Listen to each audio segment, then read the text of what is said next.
तो फ्रेंड्स, इससे पहले हम लोगों ने चैप्टर 1 से संबंधित जितने क्वेश्चन पूछे गए थे उसको कवर कर लिए हैं। चैप्टर 2 से संबंधित जितने क्वेश्चन थे वो भी कवर कर लिए हैं।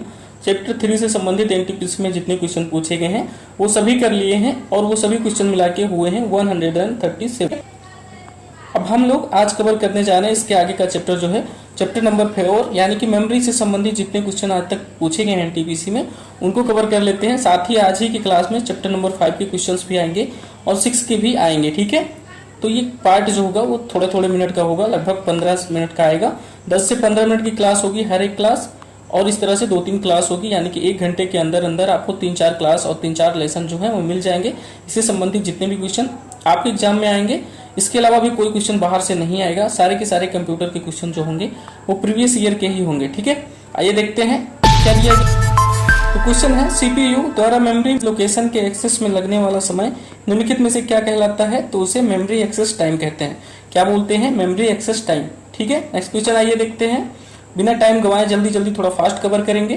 कंप्यूटर मेमोरी कई सेलों से मिलकर बनी होती है। प्रत्येक सेल बाइनरी संख्या के रूप में डैश जानकारी संग्रहित करने में सक्षम होते हैं। कितनी जानकारी संग्रहित करने में सक्षम होते हैं? तो 1 बिट की जानकारी संग्रहित करने में सक्षम होते हैं। नेक्स्ट क्वेश्चन आइए देखते हैं। अगला क्वेश्चन यहाँ पे दिया गया है, निम्नलिखित में से कौन सा कथन जो है वो असत्य है? पहला दिया गया है, एस रैम को आवर्ती रिफ्रेशिंग की आवश्यकता होती है, बिल्कुल सही है।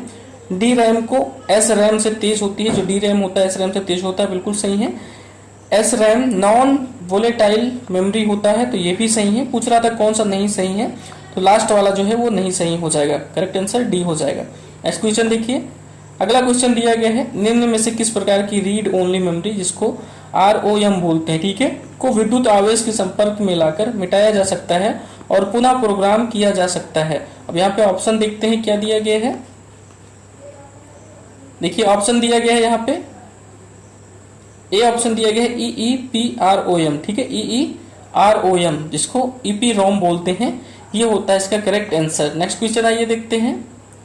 अगला क्वेश्चन दिया गया है, निम्न में से कौन सा CPU और मुख्य मेमोरी के बीच बफर के रूप में कार्य करता है, जो प्रोसेसर को मुख्य मेमोरी से प्रोग्राम और डेटा प्राप्त करने में प्रतीक्षा करने से बचाता है?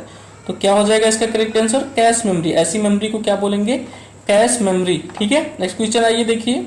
अगला क्वेश्चन दिया गया है, मेमोरी डिवाइस का प्रत्येक सेल बाइनरी संख्या के रूप में 1 बिट की सूचना संग्रहित करने में सक्षम होता है। बिट शब्द का अर्थ क्या होता है पूछ रहा है। बिट शब्द का अर्थ क्या होता है? बाइनरी डिजिट होता है। क्या होता है? Binary digit. नेक्स्ट क्वेश्चन आइए देखते हैं। अगला क्वेश्चन दिया गया है, निम्नलिखित में से कौन सी मेमोरी कंप्यूटर में सहायक मेमोरी नहीं होती है? कौन सी मेमोरी जो होती है वो कंप्यूटर में सहायक मेमोरी नहीं होती? तो करेक्ट आंसर हो जाएगा PROM। नेक्स्ट क्वेश्चन दिया गया है, वॉर्म का पूर्ण रूप है। वॉर्म का पूर्ण रूप क्या होता है? Write once read many. ROM dash से बनी होती है। रोम किससे बनी होती है? तो एकीकृत परिपथों से बनी होती है। किससे बनी होती है?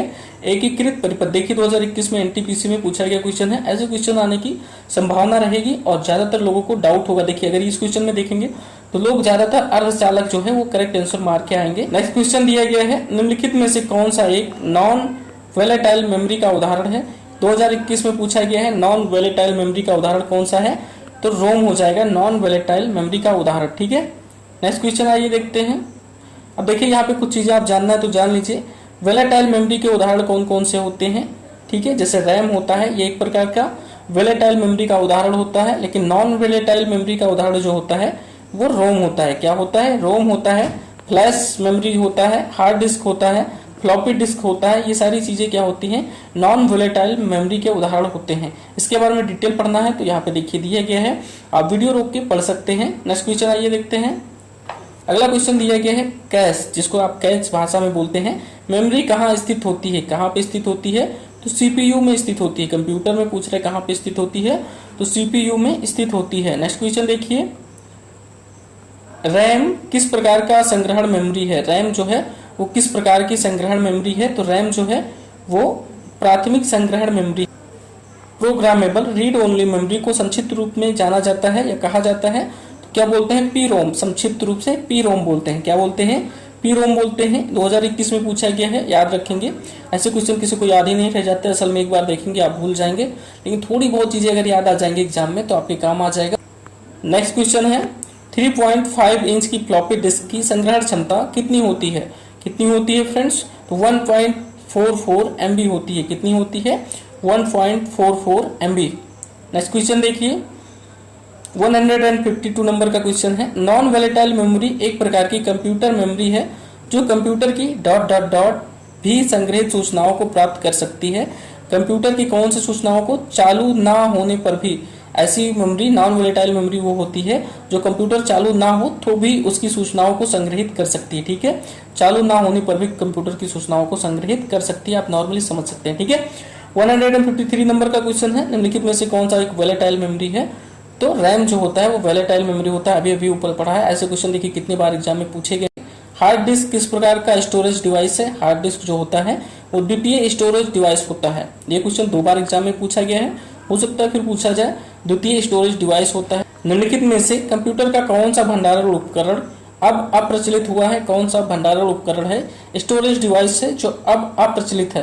तो फ्लॉपी है। क्या है? फ्लॉपी है। अब मेमोरी वगैरह चलने लगा है सभी चीजों में। ठीक है, नेक्स्ट क्वेश्चन आइए देखते हैं इससे रिलेटेड। अगला क्वेश्चन क्या पूछा गया है,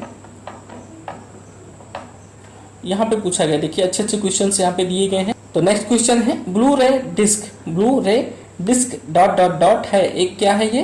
तो यह एक डाटा संग्रहण प्रणाली है। ठीक है फ्रेंड्स, ब्लू रे डिस्क का नाम ही बहुत से लोगों ने नहीं सुना होगा। ऐसे क्वेश्चंस भी एग्जाम में पूछे जाते हैं। 2016 में पूछा गया है, इसलिए ज्यादा संभावना है 2021 में नहीं पूछा गया तो 2025 में पूछा जाए। ठीक है, नेक्स्ट क्वेश्चन आइए देखते हैं। कंप्यूटर प्रणालियों में संग्रहण के लिए इनमें से किसका उपयोग नहीं किया जाता?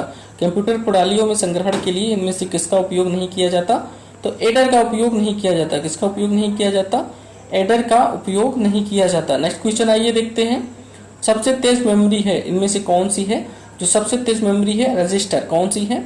रजिस्टर जो है वो सबसे तेज मेमोरी होती है। नेक्स्ट क्वेश्चन, निम्नलिखित में से कौन सा सेकेंडरी मेमोरी से संबंधित नहीं है? कौन सा है जो सेकेंडरी मेमोरी से संबंधित नहीं है?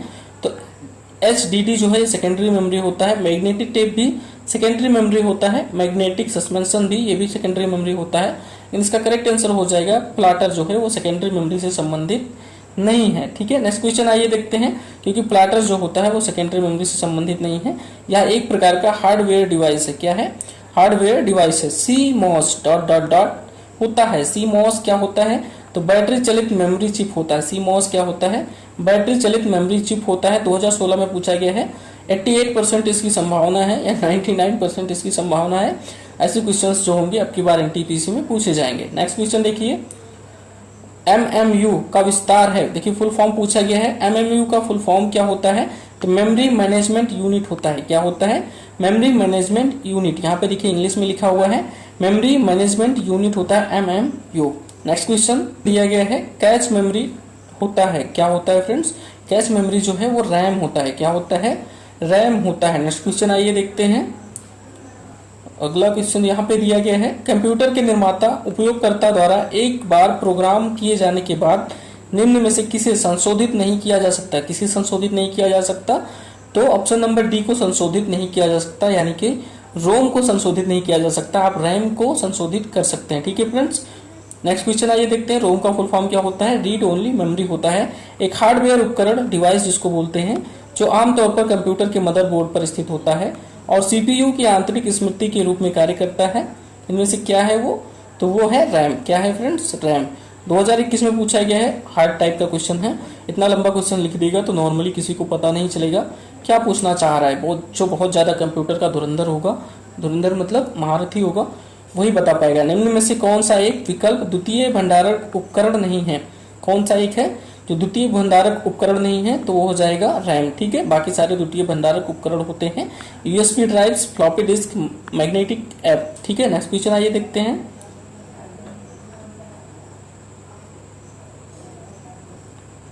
CD-ROM है। CD-ROM क्या है? तो CD-ROM जो है ये एक स्टोरेज डिवाइस है। 2 बार क्वेश्चन पूछा गया है, आगे भी पूछे जाने की संभावना रहेगी। CD-ROM क्या है? एक स्टोरेज डिवाइस है। एक चीज और जान लीजिए, प्राथमिक मेमोरी के रूप में जाना जाता है। जो रैम होता है उसे प्राथमिक मेमोरी के रूप में जानते हैं। नेक्स्ट क्वेश्चन आइए देखते हैं। अगला क्वेश्चन यहाँ पे देखिए दिया गया है, निम्न में से कौन सा एक उपकरण स्टोरेज डिवाइस नहीं है? इनमें से क्या है जो स्टोरेज डिवाइस नहीं है? ऑप्शन दिया गया हार्ड डिस्क, CD-RAM। अगला ऑप्शन यहाँ पे देखिए दिया गया है ऊपर दिया गया है फ्लैश ड्राइव और मोडेम। तो जो मोडेम होता है इसका करेक्ट आंसर हो जाएगा। ये क्वेश्चन देखिए एक नहीं दो नहीं 3 बार पूछा गया। 2016 में 2 बार पूछा गया और 2021 में 1 बार और पूछा गया। अब ऐसे क्वेश्चंस को इसलिए डाल देते हैं एग्जामिनर्स पेपर को थोड़ा हार्ड बनाने के लिए, ठीक है। एग्जामिनर्स जो होते हैं वो पेपर को हार्ड बनाने के लिए ऐसे क्वेश्चंस डाल देते हैं। तो अगर आप लोग एक बार देखे रहेंगे तो जरूर मार देंगे, थोड़ा बहुत तो आइडिया होगा ही इसके बारे में, ठीक है। नेक्स्ट क्वेश्चन आइए देखते हैं। अगला क्वेश्चन क्या दिया गया है यहाँ पे।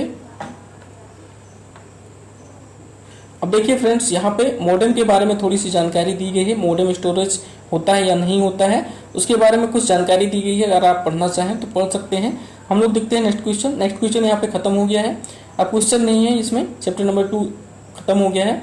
अगला जो हमारा क्लास होगा जो जल्दी ही आएगा, एक ही दिन में 2-3 क्लासेज आएंगी कंप्यूटर की, क्योंकि ज़्यादा टाइम का अगर मान लीजिए ये क्लास हमारी 15 मिनट की हुई, ठीक है। अगर हमने इसको 15 मिनट के बजाय अगर हमने इसको 2 घंटे का बना दिया, ये सोच के कि लाओ 4 चैप्टर कवर कर देते हैं, तो फिर मेरी इसमें सपोर्ट नहीं करेगा, क्योंकि मेरा सिस्टम जो है वो टैबलेट का है, बहुत ही छोटा सा है, तो कम सपोर्ट करेगा और हैंग होने लगता है, ठीक है।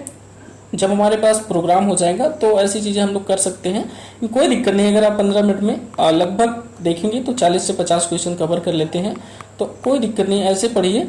क्योंकि अगर आप 2 घंटे में अगर 100 क्वेश्चन कवर करते हैं तो इससे अच्छा है कि 15 मिनट में 40-50 क्वेश्चन कवर कर लीजिए, ठीक है फ्रेंड्स। मिलेंगे नेक्स्ट चैप्टर में, चैप्टर नंबर 5 में जल्दी ही। Thanks for watching.